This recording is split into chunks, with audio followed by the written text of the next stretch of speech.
curled up on one side. Another breeze floats by and teases his fashionably cut, thick, russet hair, ruffling the longer strands on top of his head. My gaze drifts down past his neck.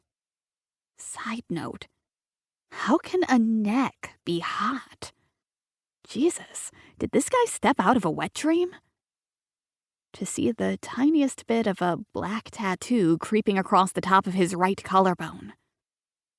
His chest and torso are solid, obviously toned and muscular, but with a rounded softness to him that screams he'd give the best naked snuggles. I vaguely wonder what his workout regimen must be to maintain that type of physique. Maybe he's a runner or does free weights. Either way, he's got a sexy dad bod I want to get my hands on. I'm finally snapped out of my trance by his rich, throaty laugh. I blink several times to bring myself back to the present, and the gorgeous man runs a hand through his wavy locks. Nah, I was just messing with you. I'm not the principal. When his mouth settles into an easy smile, I get a flash of his straight, white teeth. Before the embarrassment of being teased sets in, he reaches around me to grab the door handle. Here, let me get that for you. I pause for a second to assess him, trying to gauge his intentions. Then, blowing more hair out of my face, I walk inside the building and sass him. You're a jackass, you know that? He bellows a laugh and shrugs. I've been called worse. Just as I brush past him, he leans down to whisper in my ear. But still, you better be careful with that dirty mouth of yours, baby girl. There are tiny little innocent ears around here that pick up on everything. Our proximity lets me feel the heat of his body and smell the soft, woodsy scent coming off him. His cologne, plus the warmth of his breath next to my ear, sends a delicious shudder along my spine. I tuck my chin into my chest as a blush rises up my neck, making my cheeks burn in a way that rivals the dull sting on my hand. With my head down, I peer up through my lashes and my mouth opens, allowing my words to smoothly roll out as if he pulled them from me. Yes, sir. I'll be more careful. He makes a strangled noise and mutters something that sounds like, fuck me. Unsure if I heard him correctly, I lift my head with a blink.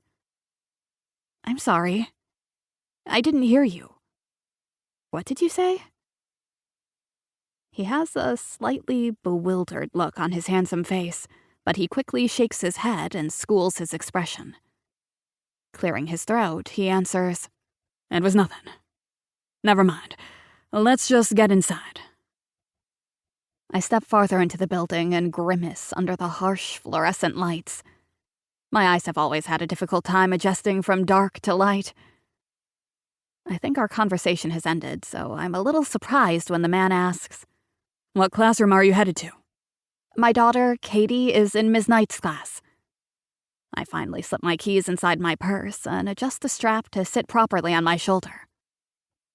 Oh, he says, perking up a bit. That's actually where I'm headed too. My son, Tommy, is in Ms. Knight's class. You're Tommy's dad? I look at him again, and something clicks in my brain.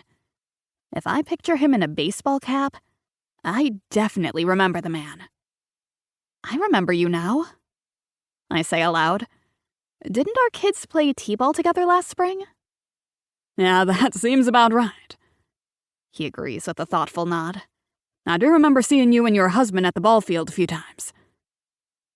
A sour taste enters my mouth and I click my tongue. That was my ex-husband, I clarify. I don't want to be associated with that thunder cunt any more than I have to be, so I'm always sure to correct people when they have the wrong assumption. Now it's his turn to blink. Oh. I'm sorry. I purse my lips, lift my chin, and flip my hair over my shoulder. No need to be sorry because I'm certainly not. Trust me, it's a wonderful thing that we're not together. Haven't been.